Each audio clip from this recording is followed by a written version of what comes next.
परमात्मा को पाने तथा उसका वास्तविक लाभ प्राप्त करने के लिए पवित्र बाइबल में प्रमाण है कि प्रभु ने मनुष्य को अपना ही स्वरूप बनाया। 6 दिन में सृष्टि रचकर 7वें दिन विश्राम किया। कुरान शरीफ में प्रमाण है कि हजरत मोहम्मद को खुदा स्वयं कह रहे हैं कि मैंने तुम्हें उस परमात्मा की महिमा बताने के लिए भेजा है।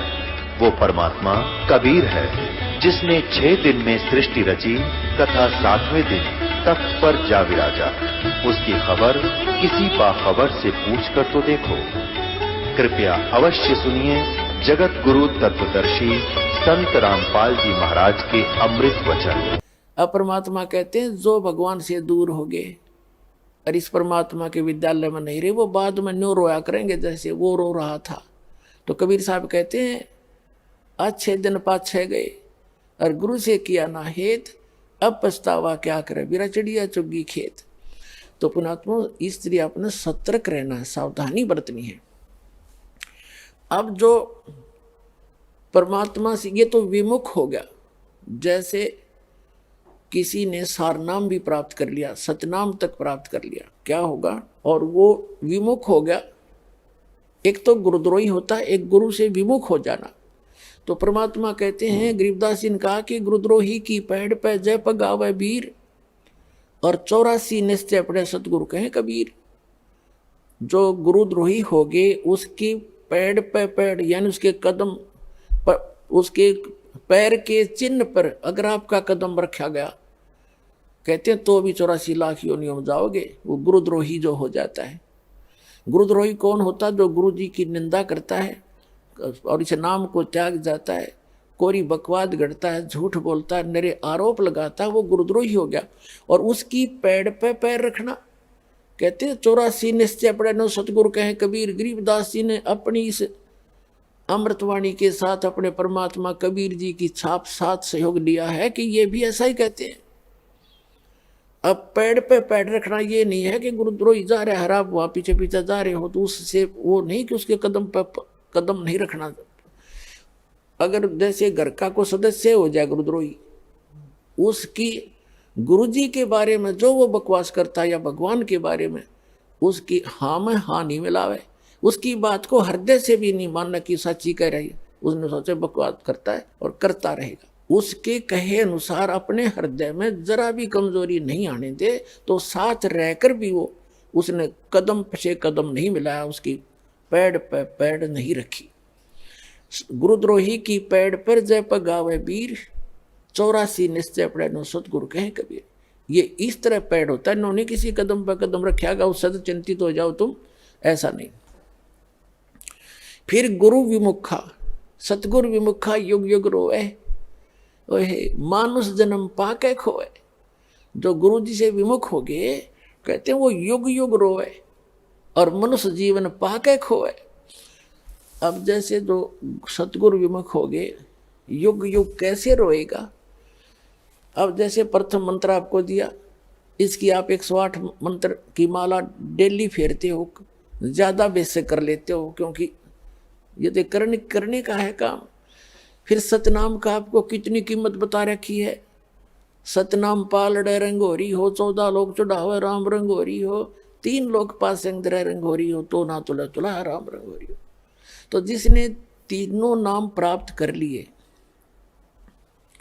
अब वो कितना भक्ति का धनी हो गया।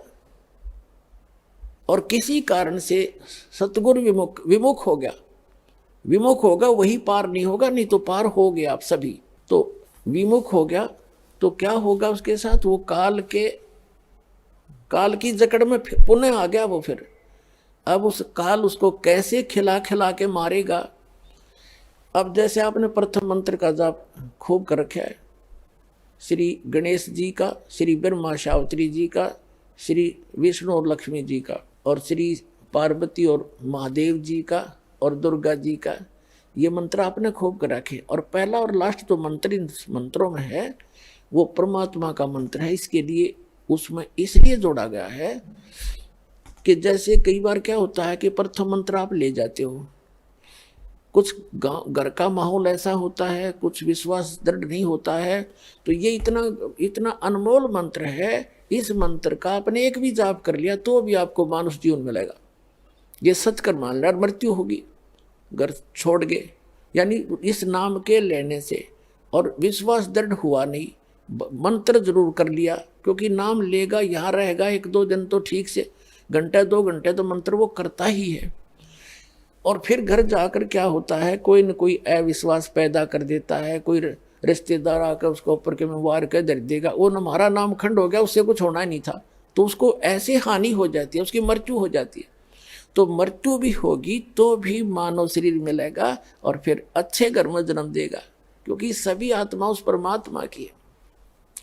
तो यहाँ से उपदेश लेकर इंसान जो मार खाते हैं वो परमात्मा पर विश्वास ना करके, मर्यादा भंग करके उनको हानि हो ही जाती है। लेकिन इस नाम का बेनिफिट भी उनको भी मिलेगा जैसा उन्होंने किया उस सत्र का। अब क्या होगा, जैसे ये बीच के 5 मंत्र हैं, इस प्रथम मंत्र के अंदर, प्रथम दीक्षा मंत्र के अंदर जो बीच के 5 नाम हैं, इनमें इन भगवानों के मंत्र हैं और इनकी इतनी कमाई हो जाती है। जब आप शरीर छोड़कर जाओगे, आपको पहले गणेश जी के लोक में रखेंगे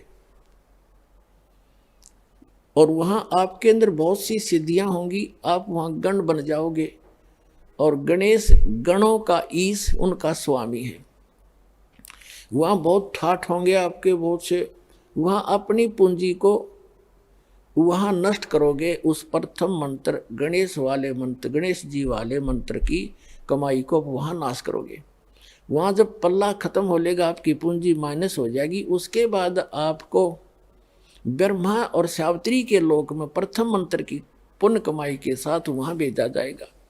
वहां जाकर निश्चित आपका ऐसे ही देव घर में जन्म होगा, फिर आप वहाँ कर्म पूरे करोगे, अपने ठाठ वहाँ भोगोगे।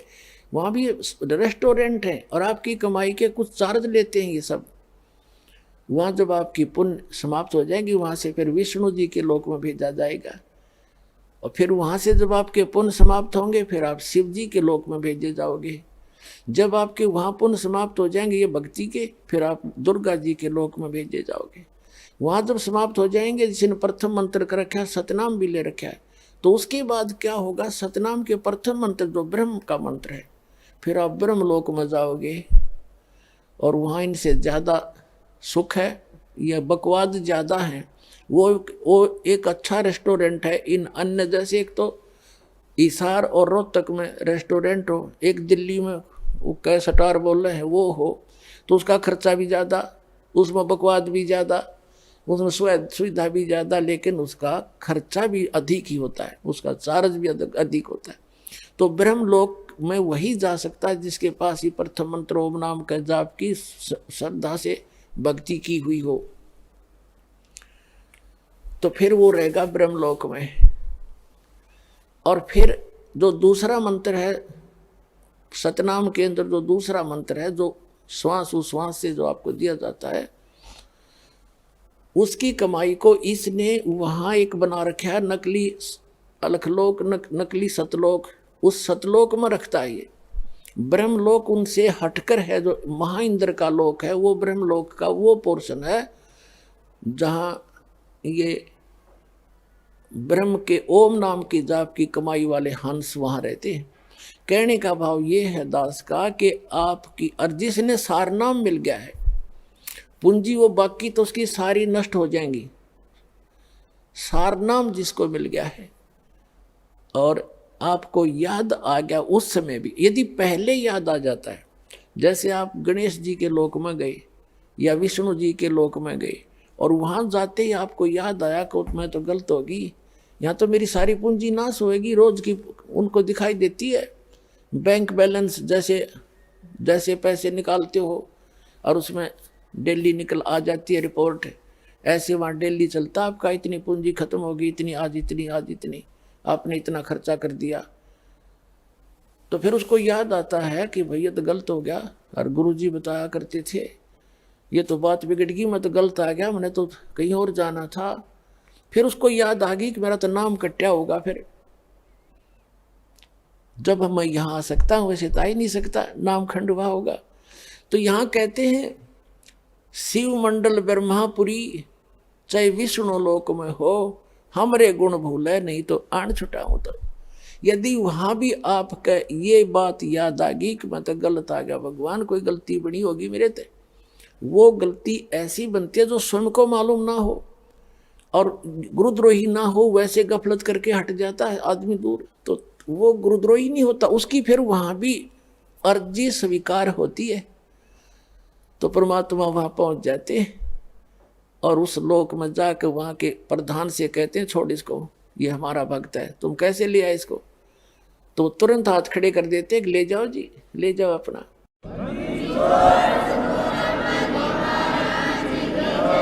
लेकिन उस नालायक ने काम कितना बिगाड़ दिया। अब उसको कहाँ रखेंगे भगवान? इस एक ब्रह्मांड, प्रत्येक ब्रह्मांड के अंदर मालिक ने अपना एक राजदूत भवन जैसे होता है ना, प्रत्येक कंठे पर गावे वीर 84 निश्चय पड़े नो सतगुरु कहे कबीर। ये इस तरह पैड होता है, इन्होंने किसी कदम पर कदम रखेगा उससे तो चिंतित हो जाओ तुम, ऐसा नहीं। फिर गुरु विमुखा, सतगुरु विमुखा युग युग रोए, ओहे मानुष जन्म पाके खोए।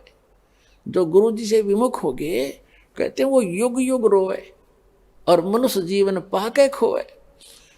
अब जैसे जो सतगुरु विमुख हो गए, युग युग कैसे रोएगा?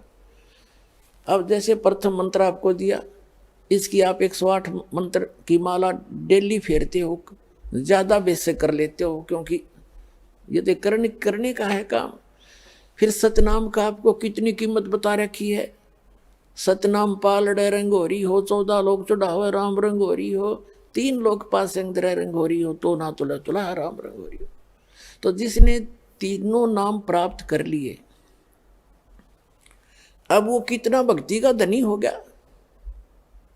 और किसी कारण से सतगुरु विमुख हो गया, विमुख होगा वही पार नहीं होगा, नहीं तो पार हो गया आप, ऐसा नहीं। फिर गुरु विमुखा, सतगुरु विमुखा युग युग रोए, ओहे मानुष जन्म पाके खोए। जो गुरु जी से विमुख हो गए कहते हैं वो युग युग रोए और मनुष्य जीवन पाके खोए।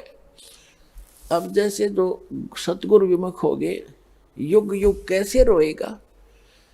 अब जैसे प्रथम मंत्र आपको दिया, इसकी आप 108 मंत्र की माला डेली फेरते हो, ज्यादा बेस कर लेते हो, क्योंकि ये तो करने का है काम। फिर सतनाम का आपको कितनी कीमत बता रखी है।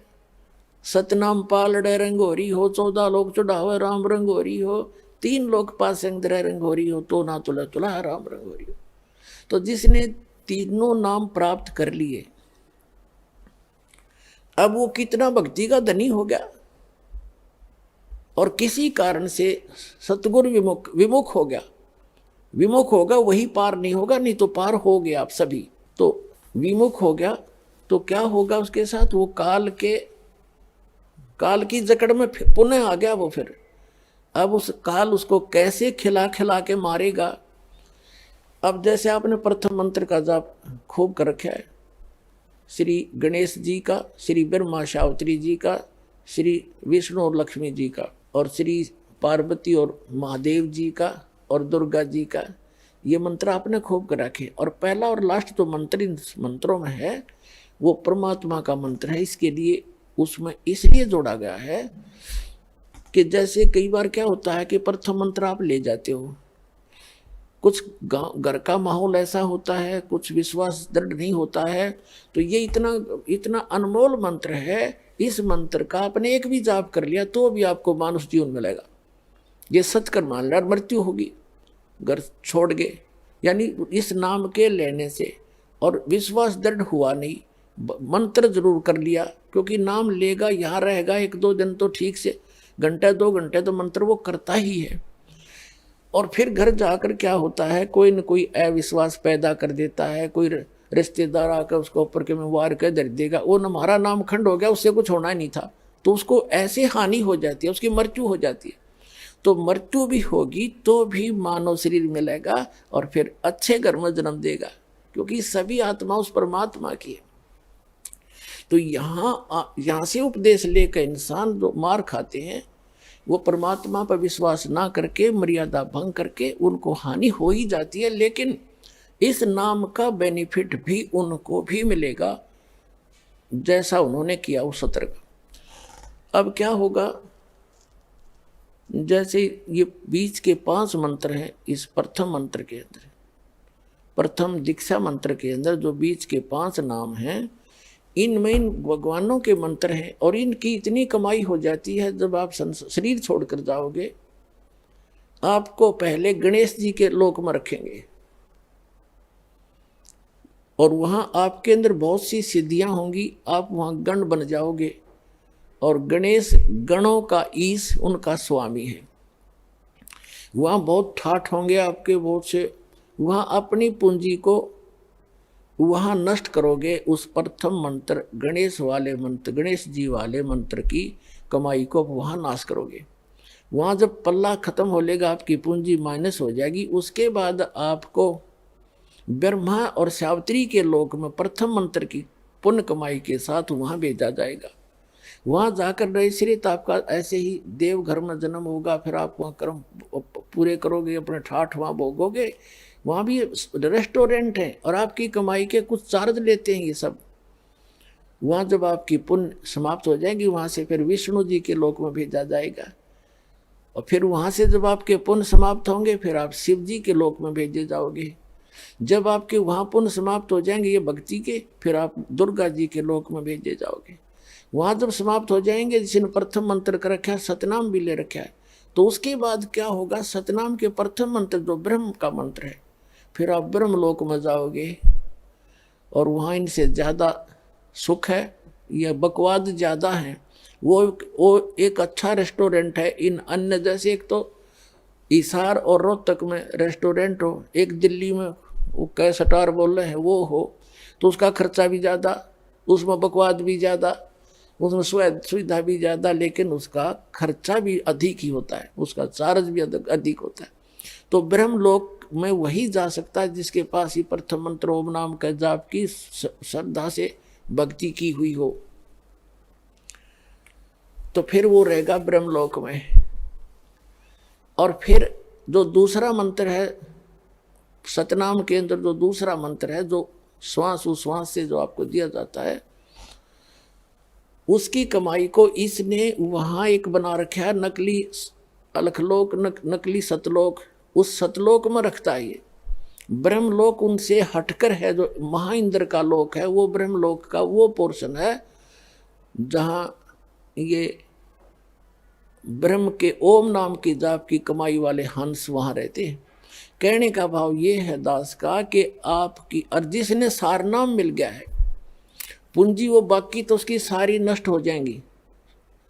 सारनाम जिसको मिल गया है और आपको याद आ गया उस समय भी, यदि पहले याद आ जाता है, जैसे आप गणेश जी के लोक में गए या विष्णु जी के लोक में गए और वहाँ जाते ही आपको याद आया कि मैं तो गलत होगी, यहाँ तो मेरी सारी पूंजी नाश होएगी, रोज की उनको दिखाई देती है।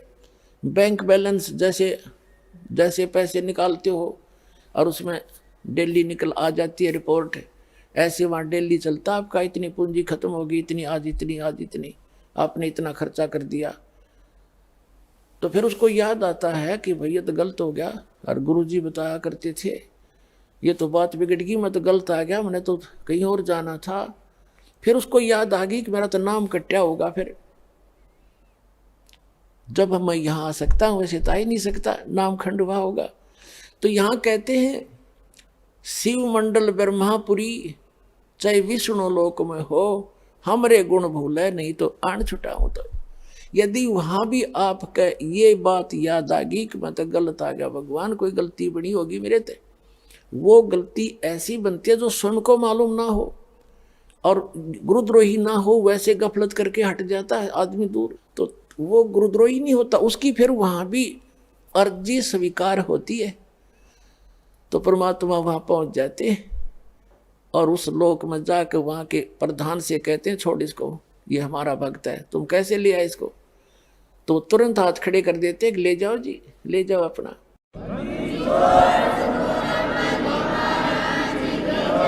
लेकिन उस नालायक ने काम कितना बिगाड़ दिया। अब उसको कहाँ रखेंगे भगवान? इस एक ब्रह्मांड, प्रत्येक ब्रह्मांड के अंदर मालिक ने अपना एक राजदूत भवन जैसे होता है ना, प्रत्येक कंट्री का, प्रत्येक कंट्री में, प्रत्येक देश का, प्रत्येक देश में, ऐसे मालिक ने ऐसा गुप्त स्थान बना रखा है वहां पर। और वो इनका भी समझ में नहीं वो है क्या चीज, तो वहां ले जाकर स्टॉक रख देते हैं बीज रूप में, बोरी की बोरी भरी धरी वहां पर। अब वो जो इस कलयुग के अंदर रह गए हुए, और फिर उनका, क्योंकि काफी दिन के बाद पहले तो यहीं ठाठ दिखेंगे, उसमें फिर मृत्यु होगी, इतना बहुत देर हो चुकी होगी, और ये भक्ति युग समाप्त हो चुका होगा, कलयुग का अंतिम चरण प्रारंभ हो चुका होता है। तो अगर उससे पहले याद आ जाती, दोबारा जन्म देते हैं परमात्मा, यहीं पटक देते हैं फटाफट और शुरुआत कर देते। और जो बाहर रह जाते हैं उनमें वो फिर क्या होता है, वहां स्टॉक रखा भगवान ने। और अब जो वो 4 युग तक उन वहीं बंद रहेंगे, उनको मालिक एक आध को बेसिक जैसे कुछ एक को कलयुग में भेज देता है, फिर उनको शुरुआत हो जाती है, धीरे धीरे फिर उनकी संतानें बढ़ती हैं, उन भक्ति बीजों के घर पर ही परमात्मा उन स्टॉक को अब भेजेगा आपके घर, जो किसी युग में, सतयुग में उन्होंने भक्ति की थी। तो इतना समय और लेट हो गए वह, और अब शुरू होगा, अब फिर भी गलती खा सकते हैं ऐसे नालायक। तो कहने का भाव आपको सतर्क करना चाहता है दास कि असंख्य युगों के बाद ये दाव लगा है। गरीबदास जी कहते हैं, ये संसार समझदा नहीं, कहंदा शाम दोपहरे नो, गरीबदास ये वक्त जाते रोगे इस पैरे नो। ये हाथ से छूट गया, ये गोल्डन चांस, फिर रोया करोगे इस वक्त को, ये हाथ नहीं आओगा। अब क्या बताना चाहा है कि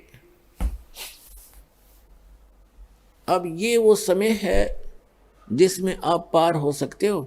और क्या बताया है कि शिव मंडल ब्रह्मापुरी से विष्णु लोक में हो, और हमरे गुण भूला नहीं तो आन छुटाऊं। तो यदि आप हमारे गुणों को याद रखोगे कि हम कितने समर्थ हैं, तो वहां से भी तुम्हें छुटवा लाएंगे। लेकिन काम बिगाड़ दिया, और जो वहां जाकर भी जिनको याद नहीं आता, तो फिर क्या होता है, जिनको सार नाम प्राप्त है, उन प्राणियों में से ये काल क्या करेगा, जैसे ब्रह्मा विष्णु महेश ये पुण्यात्मा है, और ये कभी ना कभी परमेश्वर कबीर जी की शरण में किसी इसी प्राइम टाइम में, कलयुग के इस बिचली पीढ़ी में उन्होंने सत साधना परमात्मा की शरण में आके की है।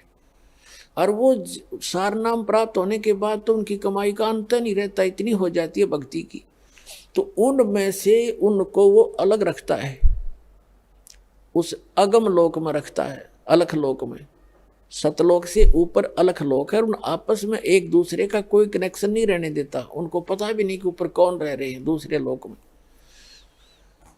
वहां रखता है, वहां इससे अधिक उनकी सुविधाएं हैं। तो उनमें से ब्रह्मा विष्णु महेश रूप में अपने घर जन्म देकर और उन पुण्यात्माओं को यहाँ का कंट्रोलर बना देता है। उनकी आयु बहुत लंबी होती है।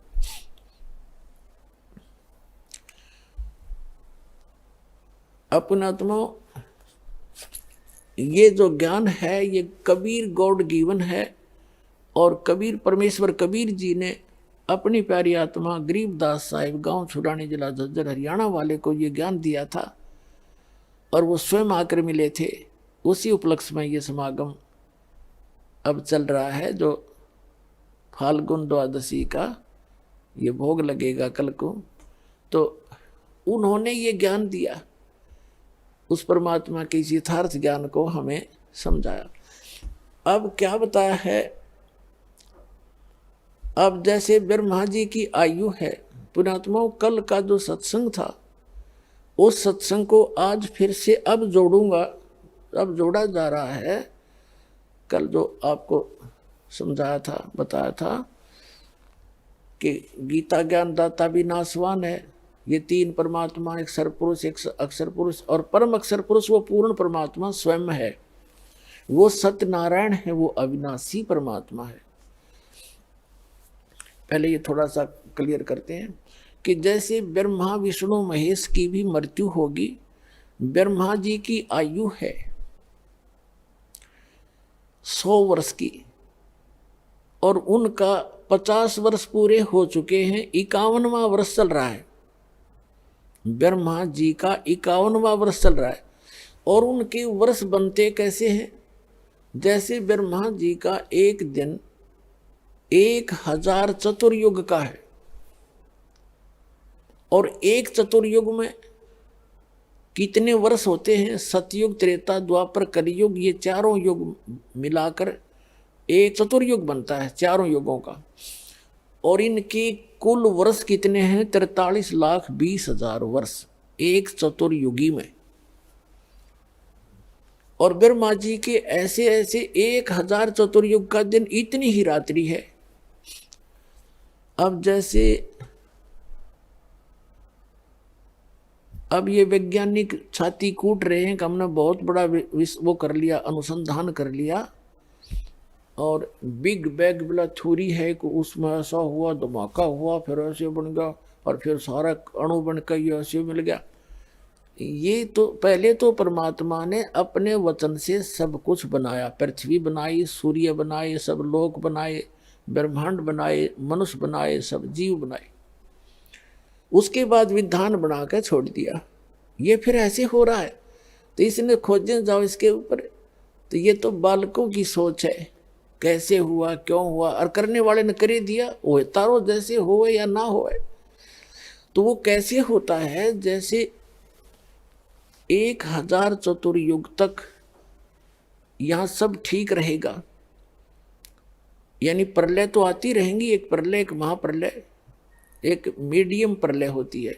ये 3 प्रकार की प्रलय होती है, हमने डिटेल से बता रखा है कई बार, फिर आगे बताएंगे। अब दूसरा प्रसंग है।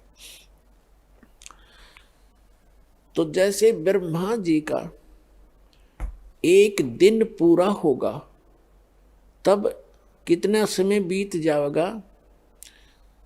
4,32 वर्ष टोटल ना। हाँ, एक दिन का 1000 से गुना कर दो 43,20,000 को, तो 4,32 वर्ष बीत जाएंगे। तब क्या होगा? रात्रि शुरू होगी ब्रह्मा जी की और पृथ्वी लोक पर, पाताल लोक पर और स्वर्ग लोक में कोई प्राणी नहीं रहेगा। ये सभी मृत्यु को प्राप्त हो जाएंगे, सब पानी ही पानी भर जाएगा, इसमें प्रलय हो जाएगी। और उसके बाद क्या होगा कि सभी प्राणी वो ब्रह्मा जी के लोक में अलग अलग स्थिति में, अलग अलग जैसे जिसके कर्म है वहीं पर उनको रख दिया जाएगा। और तब तक इतनी ही रात्रि के बाद फिर ये स्थिति फिर से सभी ग्रहों की सुचारू हो जाती है और उसके बाद फिर इन पर फिर से पृथ्वी या जीवन शुरू हो जाता है। तो ऐसे जो, और जैसे ऐसे ये प्रलय ऐसे ये शुरू होती है, फिर दिन शुरू हो गया।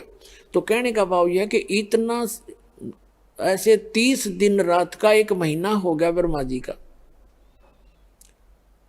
एक महीना ऐसे दिनों का जिसके एक दिन में 4,32 वर्ष और इतने रात्रि में, और ऐसे 30 दिन रात का एक महीना, ऐसे 12 महीने का एक वर्ष और 100 वर्ष की आयु है ब्रह्मा जी की। पुण्यात्मा गणना भूल जाओगे आप, इतनी लंबी दिखा इसकी आयु आपने। और उसके बाद विष्णु जी की ब्रह्मा जी से 7 गुना अधिक आयु है। अब ये गणना तो छोड़नी पड़ेगी, हमने ब्रह्मा जी के 100 वर्ष लेने पड़ेंगे इस गणना को आगे से बढ़ाने के लिए। तो 700 वर्ष हो गए ऐसे वर्ष बने हुए विष्णु जी की आयु। और भगवान शंकर की विष्णु जी से 7 गुना, तो 4900 वर्ष ऐसे वर्ष बने हुए श्री शिव जी यानी तमोगुण भगवान का जीवन है, इतनी आयु है। ऐसे 70,000 जो तमोगुणी शिव मर जाएंगे की मृत्यु हो जाएगी, तब एक ब्रह्मांड का, पूरे ब्रह्मांड का विनाश होगा। इसमें सब ब्लास्ट हो जाएगा एकदम सबका, ऐसा होगा। और फिर क्या होगा, सभी तो फिर एक युग होगा, वो किसका? अक्षर पुरुष का।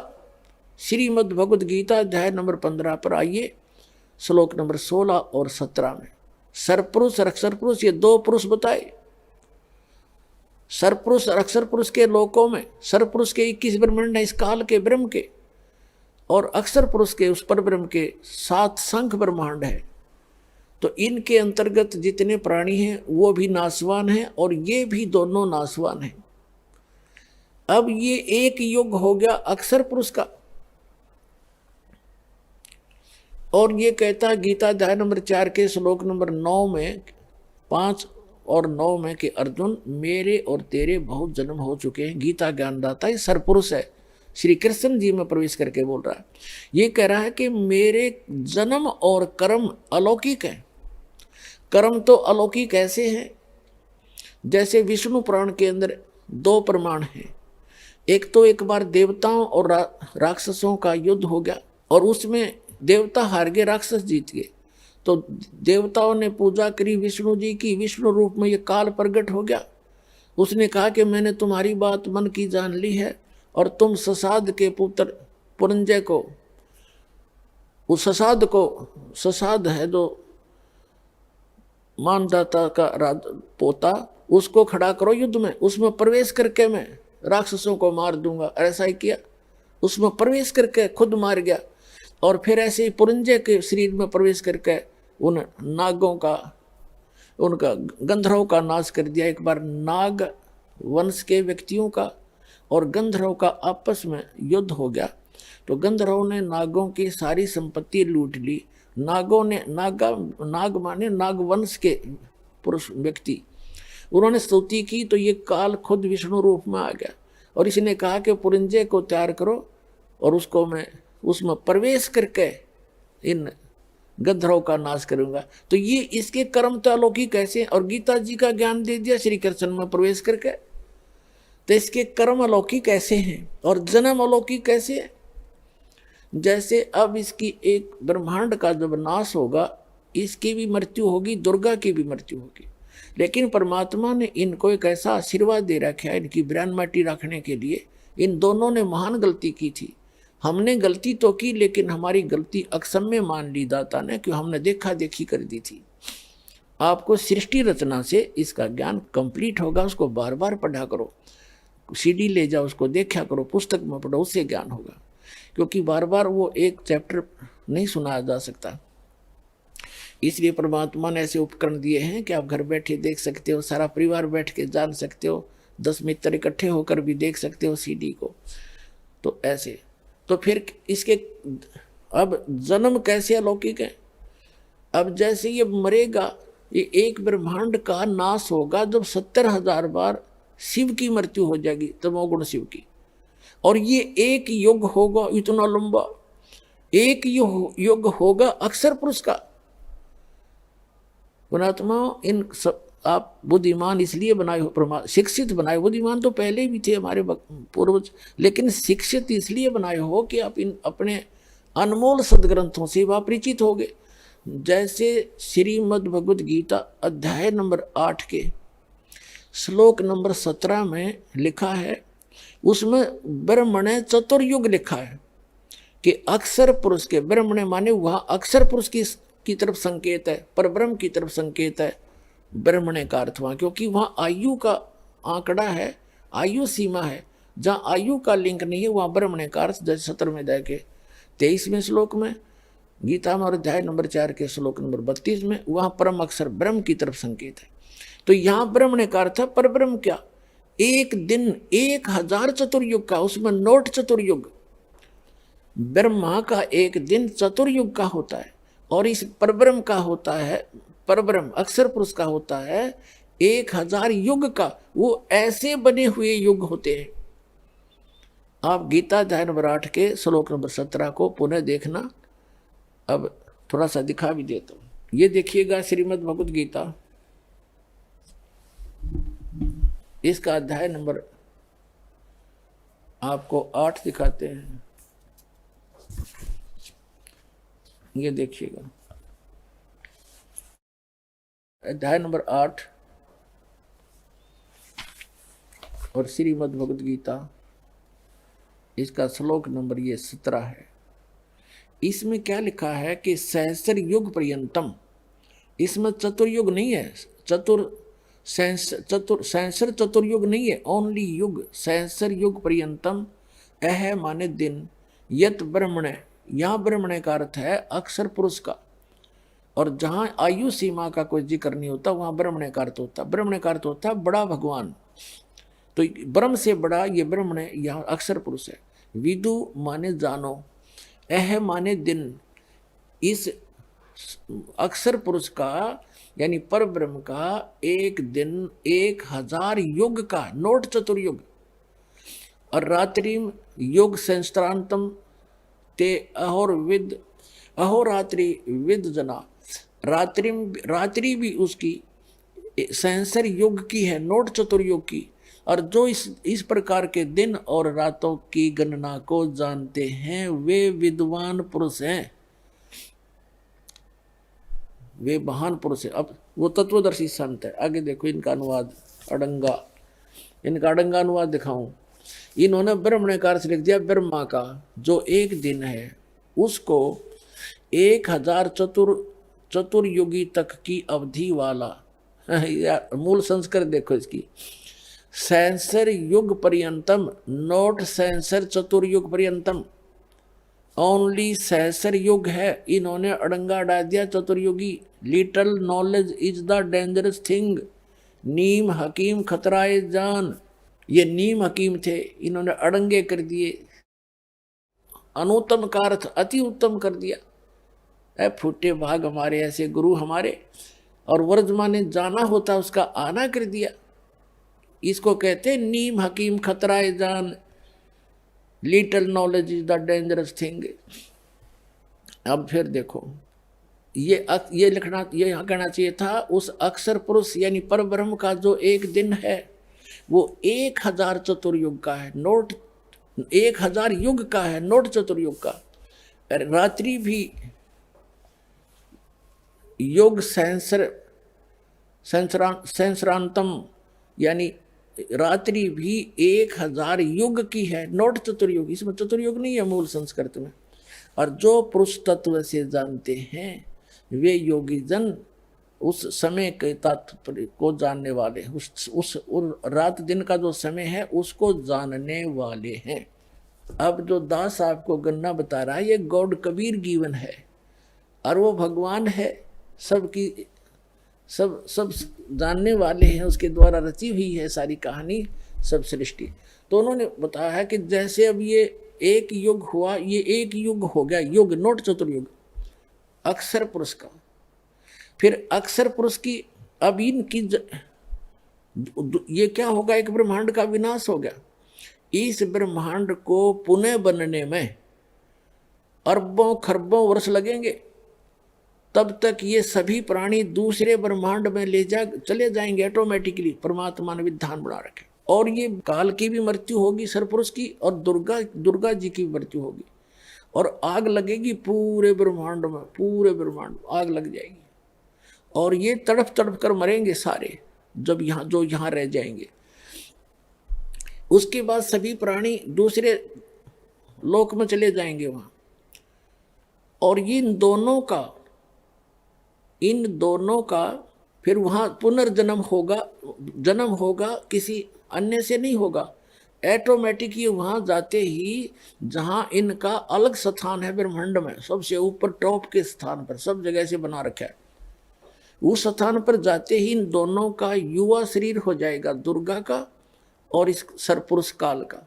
फिर इनसे, इनके कुछ वचन से और कुछ इनके शारीरिक संस्कार संयोग से ये फिर पुनः 3 पुत्रों की उत्पत्ति करेंगे।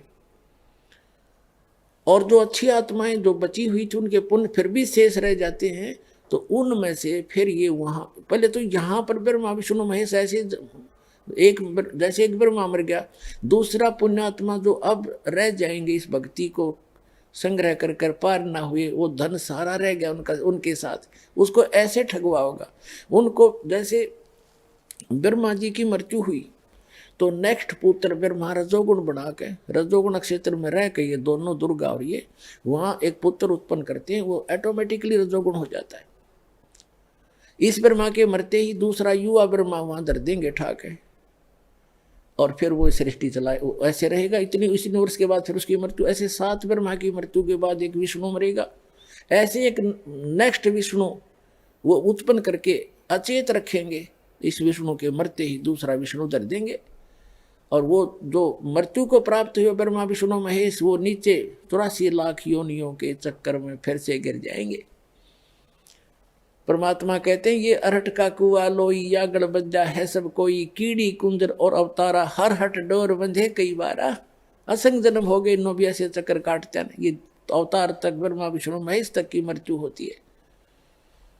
ऐसे ही जब शिव मरेगा उससे पहले एक तमोगुण युक्त उन्हीं पुण्यात्माओं में से एक शिव को रख लेगा, और फिर उस शिव की मृत्यु होती उसको रख देगा। ऐसे इसने अपनी व्यवस्था बना रखी है। इसको 1 लाख मानव शरीरधारी प्राणी खाने होते हैं, और उस अपने खाने के लिए इसने तीनों पुत्रों की ड्यूटी ला रखी है। इनको ऐसे गुण युक्त बना रखा है, इनके भी बस की बात नहीं है। अब आपने कबीर गरीबदास साहिब जी की वाणी में एक पढ़ा, जैसे आपने तो नहीं पढ़ा होगा, बहुत बार बोला है दास ने कि राम कृष्ण सतगुरु सहजादे और भक्ति हेत या हुए प्यादे। कहते ब्रह्मा विष्णु और महेशा ये तीनों देव दयालु हमेशा। अब जो ये वचन बोला है कितना गूढ़ है कि राम कृष्ण उस परमात्मा के सहजादे हैं, यानी उन विशेष अच्छी आत्माएं हैं, इन्होंने घने भक्ति करी थी लेकिन गलती खा गए, यहीं रह गए। ये है उस परमात्मा की प्यारी आत्मा। अब ये फिर कभी इतने युगों के बाद ये पृथ्वी पर पटके जाएंगे और फिर इनका मनुष्य जन्म होगा, यानी जब कभी मनुष्य जीवन होगा परमात्मा फिर इनको पकड़ेंगे। जैसे कहते हैं जो जन मेरी शरण है ताका हूं मैं दास, और गेल गेल लाग गया फिर जब तक धरती आकाश। तो इन्होंने कितना काम बढ़ा लिया, जो इसी गलती करके ऐसी भक्ति करके सार नाम तक प्राप्त करके यही धक्के खा रहे हैं। अब टिंडे ले लिए ब्रह्मा विष्णु महेश बन के, फिर यहाँ गधया बने, बता क्या फायदा हुआ इनका। तो पुण्यात्माओं तत्व ज्ञान के भाव से हम बड़ी भारी गलतियां कर गए।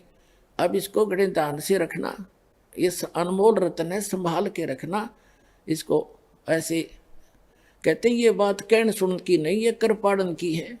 ये कहन सुन की नहीं, ये करण की है ये काम। अब जो प्रसंग हमारा फिर आते हैं, ये तो इनका निर्णय दे दिया आपको, इनकी ऐसी स्थिति होगी। अब जो अक्षर पुरुष है इसकी मृत्यु कैसे होगी, इसका कितना पीरियड है, जैसे एक युग बना ऐसा जो आपको बताया। 1000 ऐसे बने हुए युग का इसका दिन इतनी ही रात्रि है। श्रीमद् भगवत गीता अध्याय नंबर 8 के श्लोक नंबर 18 से लेकर और 21-22 तक ये निर्णायक ज्ञान दिया है। उसमें क्या बताया है कि जिस समय इस काल के जब एक दिन खत्म होगा अक्षर पुरुष का, 1000 युग जब पूरे होंगे तो 21 ब्रह्मांड में आग लगेगी। 21 के 21 ब्रह्मांड नाश में आएंगे, और ये सभी प्राणी उस अक्षर पुरुष के लोक में एक अलग स्थान है रिजेक्टेड, जिसे गोदाम होया करे, उसमें फिट कर दिए जाएंगे। और पुनः ये 21 ब्रह्मांड फिर निर्माण में आएंगे इतने ही समय के बाद। तब तक ये वहां पड़े पड़े सड़ेंगे, उन बोरियों के अंदर अलग से स्टॉक होगा इनका। और जब उस अक्षर पुरुष की जब रात्रि खत्म होगी तब तक ये 21 ब्रह्मांड पुनः निर्माण में आएंगे। और इन सभी को जो जितनी जैसी जिसकी भक्ति थी उसी आधार पर पुनः इनको फिर से यहाँ पटक दिया जाएगा एक ब्रह्मांड में। फिर उस ब्रह्मांड से फिर पुनः शुरू होगी। तो फिर क्या होगा, इस अक्षर पुरुष की मृत्यु होगी। अब जो ये दास दिखाना चाहता, थोड़ा ये देखो बीच में, श्रीमद् भगवद गीता, ये वही जय दयाल गोविंद का इसके अनुवादक हैं, 8वें अध्याय के आपको दिखाते हैं।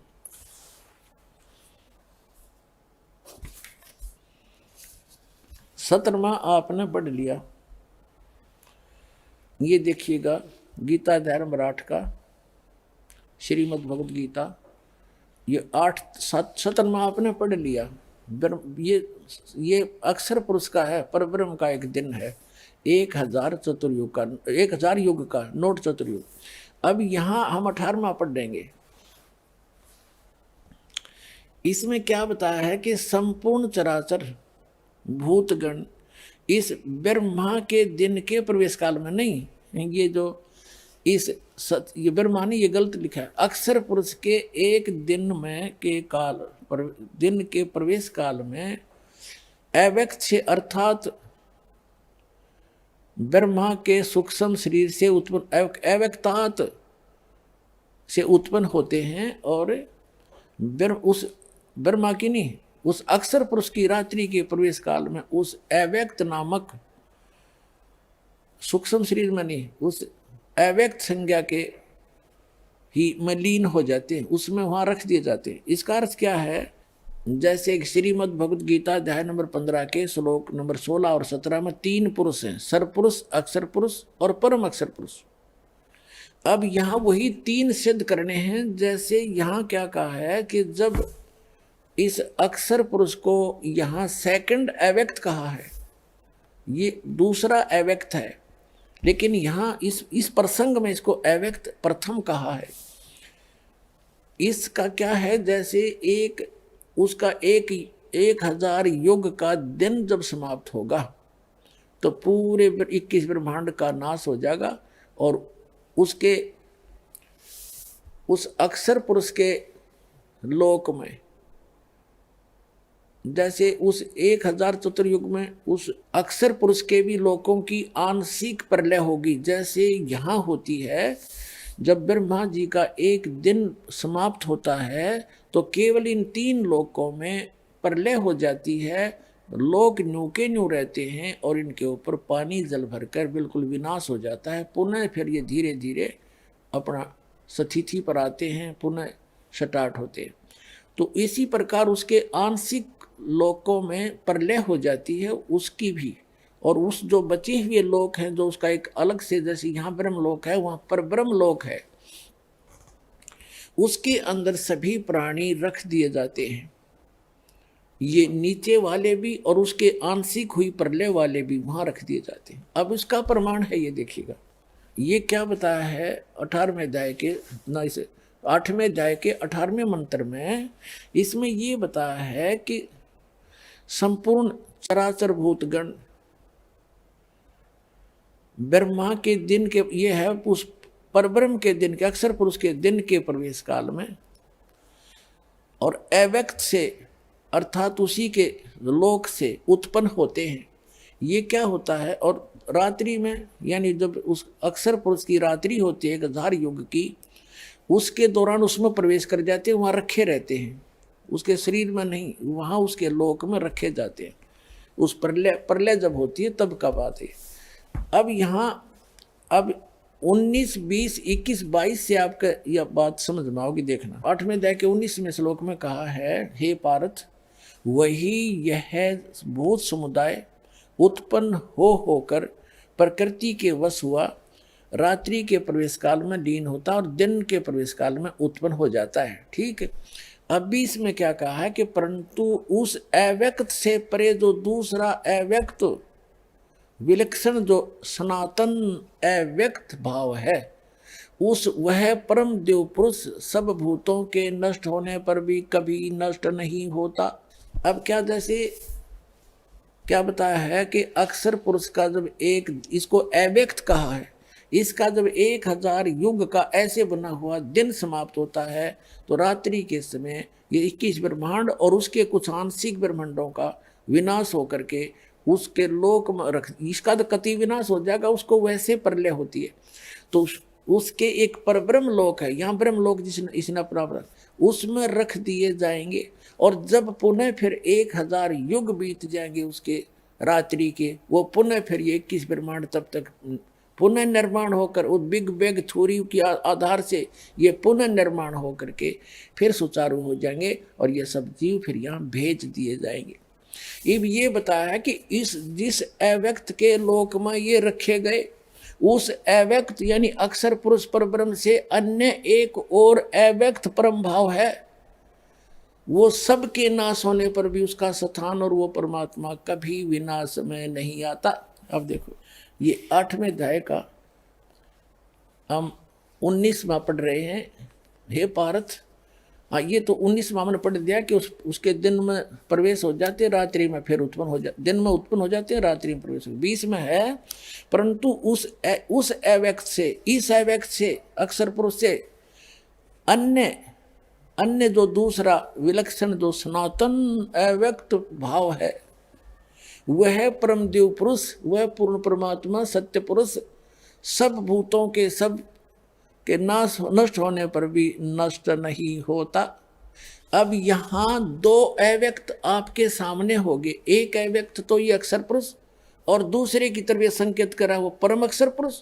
अब रह गया सरपुरुष जो गीता ज्ञान दे रहा है, ये सरपुरुष है। 7वें अध्याय के 24 और 25 में ये स्वयं कहता है कि मैं अव्यक्त हूं, ये है वो सरपुरुष प्रथम अव्यक्त।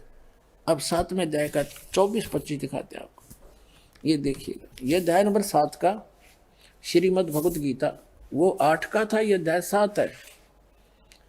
और इसके 24-25 में 24 में क्या कहा है कि अव्यक्तम व्यक्तिम आपनम मनन्ते माम अबुधे। ये गीता ज्ञानदाता सरपुरुष है, श्री कृष्ण में बोल रहा है। परम भावम अजानंत मम अव्यम अनुतमम। क्या कहते हैं? बुद्धिहीन पुरुष मेरे अनुतम अविनाशी परम भाव को नहीं जानते। अनुतम का अर्थ, अनुतम तो लिख दिया, बुलाओ इनका, इन अनुतम तो लिख दिया। यहाँ अनुतम का अर्थ, अब देखो यहाँ विचलित हो गए इसलिए अनुतम छोड़ दिया, देखी जाएगी जो होगी। हाड़ नाश कर रखे इन्होंने।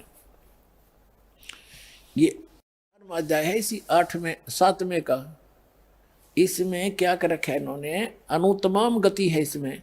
उदारा सर्वे एव एते ज्ञानी तु आत्मा एव मे मतम आस्थित स ही युक्तात्मा माम एव अनुतमाम गतिम। अनुतमाम गति, घटिया गति में, इसका अनुतमाम का अर्थ कर दिया अति उत्तम। वारे देवताओं, अनुत्तम माने अति उत्तम। 7वें अध्याय के 24वें श्लोक में ये विचलित हो गए, ये देखिएगा। अब 7वें अध्याय के ने सोचा अनुत्तम लिख दो। अब आत्मा तो इनकी भी नहीं मान रही थी, लेकिन अज्ञान था इनको। कहते हैं बुद्धिहीन मेरे, अनुत्तम का अर्थ अनुत्तमम, अनुत्तम का अर्थ लिख दिया अनुत्तम, या इसको हम घटिया भी तो बोल सकते हैं, और उसमें अति उत्तम कर रखा है। इसका अर्थ भी अति उत्तम ही मानकर लिख रहे हैं यहाँ पर। अनुत्तम हम इसको कहेंगे घटिया, अश्रेष्ठ, अविनाशी परम भाव को न जानते हुए ये बुद्धिहीन मेरे अनुत्तम यानी घटिया इस अटल नियम को, परम भाव को नहीं जानते हुए अव्यक्तम मुझ अव्यक्त माम, मुझ अव्यक्त को, ये तीनों ने बकवाद कर रखी है। माम अव्यक्तम, मुझ अव्यक्त को व्यक्तिम आपनम मनन्ते, मुझे कृष्ण रूप में, व्यक्ति रूप में प्राप्त हुआ मानते हैं ये मूर्ख, ये बुद्धिहीन। ये क्या कहता है कि मुझ अव्यक्त को, मैं अव्यक्त रहता हूँ, मैं किसी के सामने नहीं आता, गुप्त हूँ, और मुझ अव्यक्त को ये बुद्धिहीन व्यक्तम आपनम मनन्ते व्यक्तिम, ये श्री कृष्ण मान रहे होंगे। I am not Krishna. ये अव्यक्त, ये क्या कहता है फिर आगे 25वें श्लोक में 7वें अध्याय के, ये देखिएगा। ये 24वां हमने पढ़ लिया 7वें अध्याय का। अब 25वां यह है, न अहम प्रकाश है सर्वस्य योग माया समावर्त मूढ़ मूर्ख अयम न अभिजानन्ति लोक माम अजम अव्यम। अजम माने मुझ अजन्मे को, यहाँ अजम का अर्थ है कि मैं माँ से जन्म नहीं लेता, इसका जन्म ऐसे होता है जैसे गीता अध्याय नंबर 10 के श्लोक नंबर 2 में कहता है कि मेरी उत्पत्ति को ये देवता, ये ऋषि, ये मैं ऋषि नहीं जानते, क्योंकि ये मेरे से उत्पन्न हुए हैं। इसकी बाप की उत्पत्ति को बच्चे कैसे जानेंगे? तो दादाजी बतावेगा। तो दादाजी कबीर साहब उसने आकर बताए आपके समक्ष, और कबीर सागर में लिखा हुआ 600 वर्ष पहले। तो यहाँ इस प्रश्न का उत्तर कौन ब्रह्मा का पिता है, कौन विष्णु का, कि माँ शंकर का दादा कौन है, हमको दे बता। तो ये कबीर परमेश्वर है, हम इन सब का, ब्रह्म का भी पिता, यानी तो ब्रह्मा विष्णु महेश के पिता का भी पिता, वो सब का दादा है, यानी सबके उत्पत्ति का मूल कारण वो है। अब हम पढ़ रहे हैं 7वें अध्याय का 25वां श्लोक। अब यहाँ से ये निर्णय कर रहे हैं हम, ये 25वां श्लोक है, अपनी योग माया से छुपा हुआ मैं सबके प्रत्यक्ष नहीं होता, इसलिए यह अज्ञानी जन समुदाय मुझ अजम, मैं अजम माने मैं अब जन्म लेकर नहीं आया हूं कृष्ण में, वैसे प्रवेश कर रहा हूं। मेरे इस अवम न अभिजानंती, मेरे इस अविनाशी नियम को नहीं जानते, यानी ये कभी ये अटल नियम है मेरा कि मैं कभी किसी के सामने नहीं आता, योग माया से छुपा रहता हूँ और मैं अव्यक्त हूँ। तो ये प्रथम अव्यक्त है, ये सरपुरुष है। और 2 अव्यक्ति भाग्य आपको सिद्ध करेंगे 8वें अध्याय के अभी 20 और 21 में आपने पढ़ लिया। तो ये 3 अव्यक्त हैं और 3 ही ये पुरुष हैं।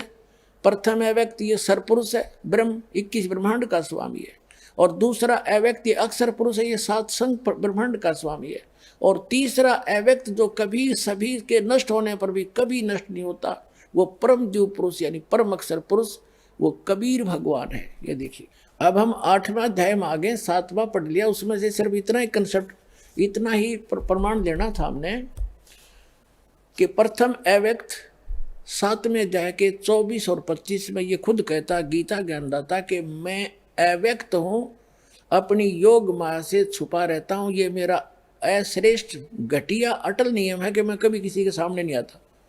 जब एक पिता अपनी संतान से छुप कर रहता है तो उसमें कोई दोष है, वो घटिया नियम है उसका, तो ये कभी सामने नहीं आता अपने यथार्थ रूप में। तो ये कहता मैं प्रथम अव्यक्त हो गया। अब 2 अव्यक्त यहाँ से लेंगे हम। देख 8वें अध्याय के श्रीमद् भगवद गीता अध्याय नंबर 8 का अर्थ श्लोक नंबर हमने 19 पढ़ दिया। उसमें पढ़ा था कि ये सभी भूत समुदाय उत्पन्न होकर प्रकृति से वश हुए, रात्रि प्रवेश काल में लीन होकर के दिन के प्रवेश काल में उत्पन्न होते हैं। किसमें? वो ब्रह्मण है। ये यहाँ इस स्पष्ट कर ही दिया, इस काल के ये ब्रह्मण, ये अक्षर पुरुष है, पर ब्रह्म के दिन में इस अव्यक्त, ये व्यक्त, ये अव्यक्त, इस अव्यक्त से इस अव्यक्त के शरीर में नहीं लोक में प्रवेश करते हैं। अब ये तो प्रथम अव्यक्त, प्रथम हमने पढ़ लिया। अब ये दूसरा अव्यक्त और तीसरा ये है। अब 20 में लिखा है कि परंतु उस अव्यक्त से परे, जिस अव्यक्त के इसमें जो जाकर के दिन के समय में तो उसमें प्रवेश कर जाते हैं, रात्रि में उसमें जाकर लीन हो जाते हैं, वहाँ चले जाते हैं, उससे अलग जो अव्यक्त है, परंतु उस अव्यक्त से अब ये तीसरे अव्यक्त की तरफ संकेत है। प्रथम तो यहाँ हो लिया, ये हो गया इस 18वें में, उस अव्यक्तात्, उस अव्यक्त के अव्यक्त से उत्पन्न होकर रात्रि के समय में उसमें लीन होते हैं और दिन के समय में उस अव्यक्त के लोक में, शरीर में नहीं उसके लोक में चले जाते हैं। इसका अर्थ है ये तो प्रथम, ये दूसरा अव्यक्त हो गया। अब प्रथम अव्यक्त तो हो गया 7वें अध्याय के 24-25 के अंदर, दूसरा अव्यक्त हो गया यू 8वें अध्याय के 18वें श्लोक में। अब तीसरे अव्यक्त की तरफ संकेत कर रहा है 8वें अध्याय का ये 20वां श्लोक। देखिएगा 8वें अध्याय का ये 20वां श्लोक है कि इस अव्यक्त से जो अब प्रसंग चल रहा है, परंतु उस अव्यक्त से, इस ऊपर के अव्यक्त से परे जो दूसरा विलक्षण, जो सनातन अविनाशी अव्यक्त भाव है, वह परम पुरुष, वह परम दिव्य पुरुष सब भूतों के नष्ट होने पर भी नष्ट नहीं होता। अब ये 3 हो गए। अब यहाँ थोड़ी सी गड़बड़ी इन्होंने और कर रखी है। अब देखना 21 में, अब 21 में है श्रीमद् भगवद गीता अध्याय नंबर 8 के श्लोक नंबर 21 में हम आगे। ये 21 मंत्र है। अव्यक्त अक्षर इस नाम से कहा गया। अब देखो, वैसे अक्षर का अर्थ होता है अविनाशी और सर का अर्थ होता है नाशवान। गीता अध्याय नंबर 15 के श्लोक नंबर 16 में अक्षर और सर और अक्षर कहे हैं। अब इसको इसलिए अक्षर कहा है कि इसका जीवन काल बहुत ज्यादा है और ये अक्षर दिखा, लेकिन 15वें अध्याय के 17वें श्लोक में स्पष्ट कर दिया कि उत्तम पुरुष इनसे दूसरा है। और जो वास्तव में अविनाशी कहा जाता है ये भी नाशवान है। जैसे एक तो चीनी के मटेरियल की बनी हुई कप आपने देखे होंगे, प्लेट, वो तो अंडरस्टूड हाथ से छूटे और फूटे, वो तो सर मटेरियल है। और एक स्टील का कप हो तो स्टील की बॉडी समझ ले इस अक्षर पुरुष वाले लोग की, उसके आदमी वहाँ रहने वालों की। लेकिन स्टील का भी एक दिन नष्ट होगा, लेकिन समय बहुत लगता है। वो वैसे स्थायी सा दिखा है, वैसे स्थायी दिखा उसकी तुलना में, इसलिए अक्षर कह दिया इसको। इसकी आयु बहुत बड़ी है अक्षर पुरुष की। अब कहा है कि वो उससे अन्य है वो परमात्मा, वो अक्षर पुरुष। अब सरपुरुष अक्षर पुरुष, अब यहाँ जो अक्षर शब्द है यह विनाशी की तरफ संकेत है, लेकिन वो अक्षर नहीं है। इसलिए तो आगे कहा कि उत्तम पुरुषत्व अन्य परमात्मा इति उदाहरते। तो पुण्यात्माओं, ये सदग्रंथ है, ये कोई बालकों के लेख नहीं। और इन अज्ञानियों ने इनका अनुवाद किया है तो वो अबाई बक रखिए। आइए अब हम उन श्रद्धालुओं के अनुभव जानते हैं जो जगत गुरु तत्वदर्शी संत रामपाल जी महाराज जी से दीक्षा प्राप्त कर चुके हैं तथा उनके द्वारा बताए गए भक्ति मार्ग पर चल रहे हैं। बहन जी नमस्कार। नमस्कार। क्या नाम है आपका? रश्मि कटारे। रश्मि जी कहाँ से आए आप? इंदौर, मध्य प्रदेश। रश्मि जी, संत रामपाल जी महाराज से नाम दीक्षा लेने से पहले आप क्या भक्ति करते थे? मैं संत रामपाल जी महाराज से नाम उपदेश लेने से पहले बहुत ज़्यादा शिव भगवान की भक्ति करती थी। मतलब मुझे महाकाल जाना ही है, हर सावन में अभिषेक करना ही है, ऐसा था। मतलब बचपन से लेके मतलब जब तक सदगुरु रामपाल जी महाराज के शरण में मैं नहीं आई थी, मुझे ज्ञान नहीं मिला था, उसके पहले तक मैंने यही सारी चीज़ें की है। माता पूजना, जो नॉर्मल चीज़ें जो घर में होती हैं भक्ति की, वो सारी चीज़ें की हैं। आप संत रामपाल जी महाराज से कैसे जुड़े? मैं सदगुरु रामपाल महाराज जी के शरण में, मेरे साथ क्लासमेट थे कॉलेज में, राहुल जी, उन्होंने मुझे ज्ञान गंगा पुस्तक दी थी। पहले समझाया था कि ऐसा ऐसा ज्ञान है जो सदग्रंथों के माध्यम से संत रामपाल जी महाराज जी दे रहे हैं। उस वक्त थोड़ा गुस्सा आया था कि मतलब शिव भगवान से ऊपर किसी को मानती नहीं थी। फिर जब देखा, शुरुआत की पढ़ना ज्ञान गंगा, तो फिर सारी चीज़ें मिली। सत्संग की मुझे चिप मिली राहुल जी से। उसके बाद मुझे पूरा ज्ञान हुआ। मैंने गीता जी भी देखी जो संत रामपाल जी महाराज जी ने बता रखे थे, सारे प्रमाण। उसके बाद मैंने संत रामपाल महाराज जी से अरदास लगाई थी, क्योंकि मेरे परिवार वालों से मैंने बोला था कि मुझे सतलोक आश्रम बरवाला जाना है। तो उन्होंने मुझे साफ मना कर दिया था कि नहीं, बिल्कुल भी नहीं। थोड़ा माने थे वो कि जाना है। उस वक्त मेरे पापा की तबीयत भी ख़राब चल रही थी। उन्होंने मना किया कि इसको भेज दो, फिर बोला कि नहीं, भेजना नहीं है, किसी के साथ नहीं भेजना, ऐसा। फिर मैंने कबीर साहब से प्रार्थना की थी कि परमात्मा मुझे आना है आश्रम में, सतलोक आश्रम में। फिर उसके बाद ऐसा चेंज हुआ कि मेरी फैमिली में मेरे पापा, मैं और मेरी मम्मा, हम तीनों बरवाला आश्रम पहुँचे। तो इस तरीके से मैं सदगुरु रामपाल महाराज जी के शरण में जुड़ी हूँ। रश्मि जी, आपने संत रामपाल जी महाराज से नाम दीक्षा ली, तो आपको उसके बाद क्या लाभ मिले? सबसे पहला लाभ ये हुआ कि सच्चे भगवान के बारे में पता चला, जो कि संत रामपाल महाराज जी ने सारे सदग्रंथों में से, चाहे वो हिंदू, मुस्लिम, सिख, ईसाई किसी के भी हों, उनमें से निकाल के हमें बताया है कि वो एक मालिक, जो हम बोलते हैं कि सबका मालिक कौन है, एक वो कबीर साहब है। उनके बारे में सारे प्रमाण दिए हैं। दूसरा ये कि जब मैं बरवाला आश्रम पहुंची थी, सतलोक बरवाला आश्रम, तो जब मैं संत रामपाल महाराज जी से आशीर्वाद लेने गई, तो उन्होंने जब मेरे सिर पे हाथ रखा, क्योंकि मेरी पूरी बॉडी में मतलब तकलीफ़ें बहुत थी, बुखार, तो मतलब हर हफ्ते डॉक्टर के पास जाना है, ऐसा था। बॉडी पेन, लेग दर्द होना, वो हमेशा रहता था। उसके लिए मेरी मम्मा पता नहीं घासलेट का तेल, पता नहीं क्या क्या मुझे लगाती रहती थी, नानी जी से पूछ पूछ के। फिर जब उन्होंने मुझे सिर पर हाथ रखा सतगुरु रामपाल महाराज जी ने, तो मेरे शरीर में पूरे में थरथरी हो गई। उसके बाद से मुझे बॉडी पेन तो हुआ ही नहीं है। साल भर में एक बार कभी बुखार आ जाता है, फीवर आ जाता है, तो वो बहुत बड़ी बात है। उसके अलावा मुझे मतलब कभी भी बुखार नहीं आया। दूसरा लाभ ये कि नाम उपदेश लेने के 1-1.5 महीने बाद मुझे चिकन पॉक्स हो गया था, जिसे लोग मतलब माता निकलना कहते हैं। एक रात को मुझे बहुत ज़्यादा बॉडी पेन हो रहा था, मतलब ना मैं इधर हो पा रही थी और ना मैं इधर हो पा रही थी। इस कारण से मतलब मैंने कबीर साहिब की बहुत महिमा सुन रखी थी, जो भी मतलब उनके आश्रम में लोग जाते हैं, है ना, तो उसके कारण मैंने गुस्से में उनसे बोल दिया कि आपकी तो इतनी महिमा मैंने सुन रखी है कबीर साहब, तो वो कष्ट जो मुझे हो रहा है वो हट क्यों नहीं रहा, वो दर्द मुझे हो रहा है, मैं सो नहीं पा रही हूँ, मुझे सोना है। इतनी ही मैंने बोला था गुस्से में और मेरी आंखें बंद हो गई। उसके थोड़ी सी देर बाद जब मैंने आंखें खोली हैं तब मुझे सामने कबीर साहब दिख रहे हैं, बहुत नूरी, बहुत सुंदर। मैं मतलब बता नहीं सकती हूँ कि वो कितने सुंदर दिखते हैं। और जैसे एक मम्मा एक छोटे से बेबी को खिलौनों से खिलाते हैं, उस तरीके से उन्होंने मुझे खिलाया है उस वक्त। वो मुझे देख के मुस्कुरा रहे हैं और मैं उन्हें देख के मुस्कुरा रही हूँ। और उसके बाद जब मेरी आंखें बंद हुई हैं, वो डायरेक्ट सुबह के टाइम पे जब मैं उठी, कहाँ दर्द था कुछ भी किसी को मतलब पता ही नहीं चला। पूरी रात अच्छे से निकली, कुछ भी दर्द कष्ट नहीं हुआ। तीसरा ये कि मेरी मम्मा को भी संत रामपाल महाराज जी दर्शन दे चुके हैं।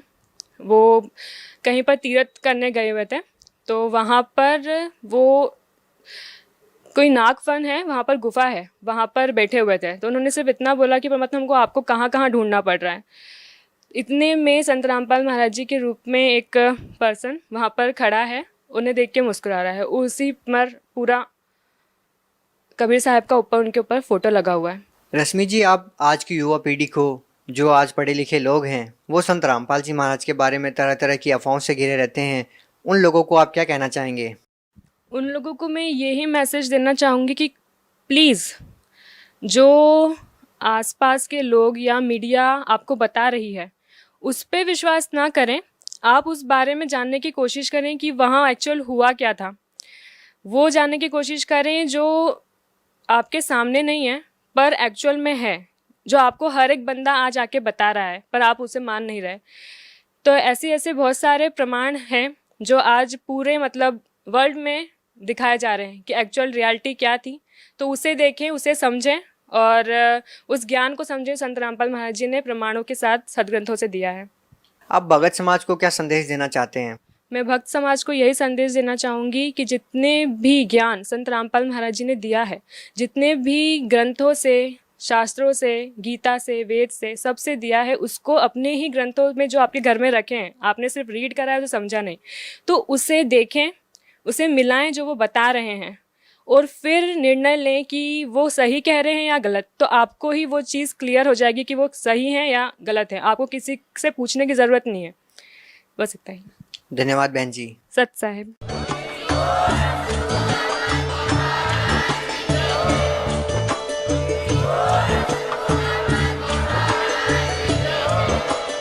आप सुन रहे थे जगत गुरु तत्वदर्शी संत रामपाल जी महाराज जी के मंगल प्रवचन। अधिक जानकारी के लिए विजिट कीजिए हमारी वेबसाइट www.jagatgururampalji.org। संत रामपाल जी महाराज जी के शुभ आशीर्वाद से पूरे विश्व भर में 500 से भी ज्यादा नाम दीक्षा केंद्र हैं, जिन पर संत रामपाल जी महाराज जी द्वारा ऑनलाइन निशुल्क नाम दीक्षा दी जा रही है। अपने नजदीकी नाम दीक्षा केंद्र का पता करने के लिए संपर्क करें 8222880541।